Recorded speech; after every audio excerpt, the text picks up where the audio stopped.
Continuing coverage of South by Southwest, Jeffrey Powers here with Geekazine.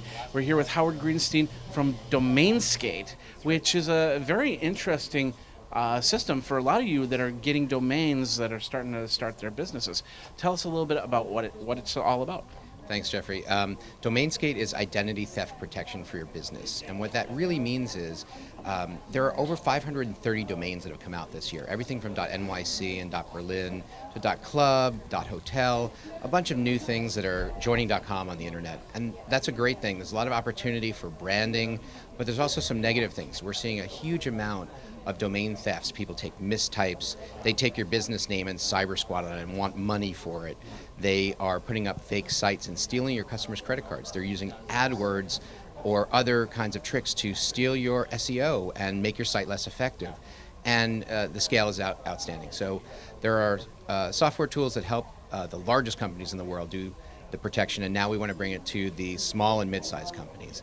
Anybody can protect their name for free with Domainskate. First URL is free. Well, we were just talking about this, and usually when people get their first domain, the first thing they get is an email from a different country basically saying, we have the copyright on that and to give up your domain and stuff like that. So does it protect stuff like that?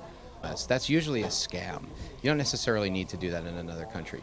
What's very useful advice for a small business or a starting business is get your trademark, because that really protects you and gives you lots of rights to make sure that you can keep your domain name and get domain names from people who have taken them improperly with your business name. Is there a statute of limitations? Like, let's say I got jeffreypowers.com and somebody is also named Jeffrey Powers, and if I'm guessing I have to trademark Jeffrey Powers to begin with, of course. So. Well, it's really tough to trademark specific names. And then again, I'm not. No, it's okay. I'm not an attorney. And there are people like Ralph Lauren who have managed to get trademarks on names. But names is a little bit more of a dicey situation. But if you have a business name, I mean, it doesn't have to be unique. It could be not unique in another country.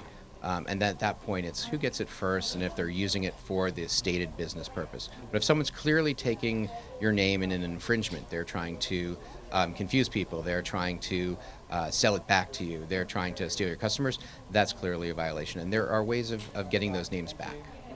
So then you end up having to buy more domains and spending more money on that? We think it's intelligent to do some defensive registration. Like if you're a plumber, get your name in .plumbing. If you're a photographer, get your name in .photo, .photography, .video. So that way, you're covered. But you don't necessarily need to get your name in .plumbing if you're a photographer. It's probably a waste of time, and it's not going to confuse your customers. For a more specialized name like Geekazine, when I bought that, there was the corner for a Google corner on Geekazine was nothing, and then I brought that part of the internet to life. So if somebody comes by and says and actually creates geekazine.plumbing, then I should be concerned about that. You should be always looking to see why people are using the name. Are they going to use it to send out fake emails and confuse your customers because they might click on it because it looks like it's coming from Geekazine, and maybe steal passwords or steal credit cards if you are an e-commerce business. So it's just something to watch out for. As an example, there were 499 names registered on Monday with the word Apple Watch. Really? And of course, Apple has lawyers to handle that kind of stuff. But if you're a small company that just gets a lot of information, a lot of attention, like maybe Meerkat, I haven't gone and looked at it, but I bet you there's a whole bunch of Meerkat domains that have been stolen as the news has come out about this new app that's exciting and relating to video. If I want geekazine.com, somebody turns around and gets geekazine.plumbing, but I have the trademark on it. Do I have to go and actually buy the domain, or can I just say cease and desist and they do that? There's a sort of an escalating set of things you do. First, you'd have your lawyer send a cease and desist letter, and if that didn't work, all domains that are bought are under an arbitration clause. So for all the new domains, you can basically arbitrate. And there are specific rules that people can find out, and they can research it on my site at domainskate.com as to how you get it back. And we actually even have a wizard that asks you the questions that you need to fill out the arbitration form. And then if you bring that to your lawyer, you've saved a whole bunch of discovery time and probably saved yourself a whole bunch of money. So when I sign up for Domainskate.com, do I get like a monthly report, or do I go to the website and look it up? What services are on there? It's when you first sign up, we tell you the entire range of things that may be taken. Anytime something new comes up, we send you an email alert. You can come back to your dashboard and really analyze it. And if you have a couple that you are concerned about, you can specifically export a report. We export it like a simple Excel format, and you can take it to your attorney or somebody who knows more. Or if you don't have an attorney that can help you, we actually connect you to people who give fixed fee legal services. Where do people go for more information?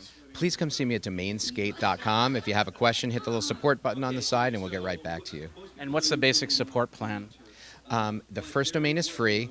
For a small business, it's $20 a month, and the pricing goes up from there depending on how many brand names and URLs you want to protect. And watch and stuff. Okay, cool. Well, thank you very much, Howard Greenstein. Thanks for having me. I really appreciate it, and we'll be watching Geekazine to see how this goes. There you go. And you should be watching Geekazine too. We got a lot more video action at South by Southwest. Check it out at geekazine.com or youtube.com/Geekazine. Geek out.